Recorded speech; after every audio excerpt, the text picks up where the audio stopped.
El derecho penal y el derecho procesal penal. Cuando hablamos de derecho penal, Alban Gómez nos menciona que lo podemos concebir desde dos perspectivas, una subjetiva y una objetiva, que coexisten al mismo tiempo. La perspectiva subjetiva nos habla de una facultad sancionadora que únicamente le corresponde al Estado, mientras que una perspectiva objetiva nos habla de la norma positivizada que limita esta facultad.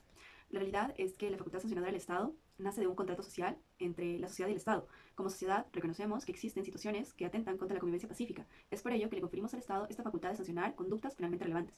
Sin embargo, esta no puede ser discrecional, y es ahí cuando este aspecto objetivo entra en juego. La norma limita el poder punitivo del Estado, de forma que existe un balance entre la protección de las garantías de los derechos de los participantes de un proceso penal, pero al mismo tiempo se busca que no exista impunidad. Tomando en cuenta que el derecho penal se exterioriza por medio de los procedimientos penales de juzgamiento, es importante recordar que uno de los objetivos que tiene el COIP es establecer un procedimiento de juzgamiento en consonancia con el debido proceso.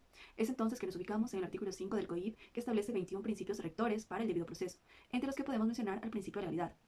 Este es una garantía esencial para las partes procesales, tanto víctima como procesado, pero también para la sociedad, ya que en el caso de que nuestros bienes jurídicos sean lesionados, tenemos la certeza de que habrá una ley que nos proteja, mientras que por el contrario, si nosotros somos el sujeto activo de una conducta penalmente relevante, sabremos con certeza igual cuál es la pena que se nos va a imponer. Es importante tomar en cuenta que cuando hablamos de un sistema penal en el que no existe este principio, es un sistema en el que nos sometemos a la voluntad de un monarca y a su completa discrecionalidad del poder punitivo. Es entonces que debemos recordar que el modelo que nosotros tenemos en Ecuador es el de la mínima intervención penal, ya que como meta principal no tenemos que ningún culpable sea impune, más bien nuestra meta es que ningún inocente sea castigado. Es por ello que se reconocen garantías básicas que limitan la discrecionalidad del poder punitivo, esto por medio de la aplicación de un proceso público y contradictorio en igualdad de condiciones, junto con el principio de inocencia que asegura que no exista un prejuzgamiento, ya que solo una sentencia ejecutoriada convierte a una persona en culpable. El derecho penal reconoce diferentes tipos de procedimientos penales. Sin embargo, sí establece como regla general que estos tienen tres actividades que son de investigación, acusación y juzgamiento. Dentro de un procedimiento penal ordinario que tiene una fase y tres etapas, en cuanto a la etapa de investigación previa, como su nombre le indica, es eminentemente investigativa y le corresponde a Fiscalía junto con el Sistema Especializado Integral de Investigación, Medicina Legal y Ciencias Forenses, ya que se recaban y recolectan elementos de cargo y de descargo. Es importante saber que el actuar de fiscalía está limitado por el principio de objetividad. En cuanto a la etapa de instrucción, esta cuenta con una característica de investigación, pero también de acusación, ya que se siguen recolectando elementos de cargo y de descargo para que fiscalía formule o no cargos. En cuanto a la etapa de evaluación y preparatoria de juicio, esta es una etapa intermedia de saneamiento en cuanto a cuestiones de procedibilidad, prejudicialidad, competencia y procedimiento. En esta etapa, en la que se enuncian las pruebas y se excluyen aquellas que son ilegales, se ve con un rol protagónico el principio de contradicción.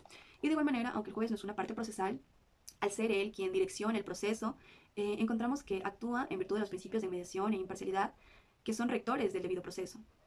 De igual manera, en los casos en los que él tiene que evaluar el anuncio de prueba, y se recalca que por ningún motivo él podrá, de oficio, solicitar la práctica de pruebas. Esto en alusión al principio de imparcialidad.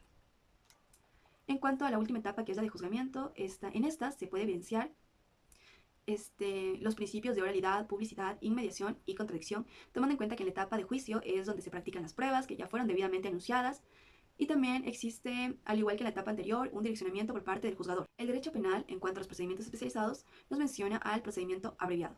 En este se podrá solicitar durante la etapa de instrucción, y en este la persona procesada acepta los hechos que se le atribuyen.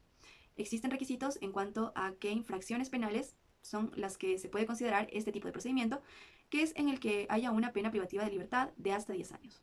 Este es un método más rápido y eficiente de poner fin al procedimiento ordinario. Ahora bien, frente a un sistema judicial saturado con una excesiva carga procesal, es indispensable que existan procedimientos que ayuden a concluir un proceso de forma efectiva y rápida. Es por eso que se reconocen al procedimiento directo y expedito, cada uno con sus características específicas.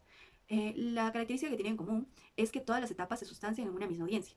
En el caso del procedimiento directo, este se aplica en delitos flagrantes con una pena privativa de libertad de hasta 5 años, y en aquellos delitos contra la propiedad que no superen los 30 salarios básicos unificados de un trabajador en general. También la ley le reconoce el derecho a recurrir en estos procedimientos. Por otra parte, en los procedimientos expeditos, este se aplica a contravenciones penales y de tránsito, pero además a los delitos respecto de los derechos de las personas usuarias y consumidoras. Aquí la ley reconoce la posibilidad de conciliar, pero también el derecho a recurrir por medio de la apelación.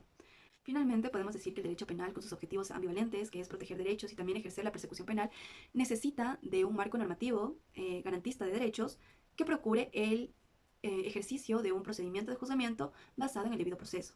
Es por ello que se recalca la importancia de la aplicación de estos principios rectores a lo largo de los diferentes tipos de procedimientos penales a los que se puede someter una persona en el sistema penal ecuatoriano, ya que esto garantiza la seguridad jurídica y la igualdad de las partes frente a un procedimiento penal.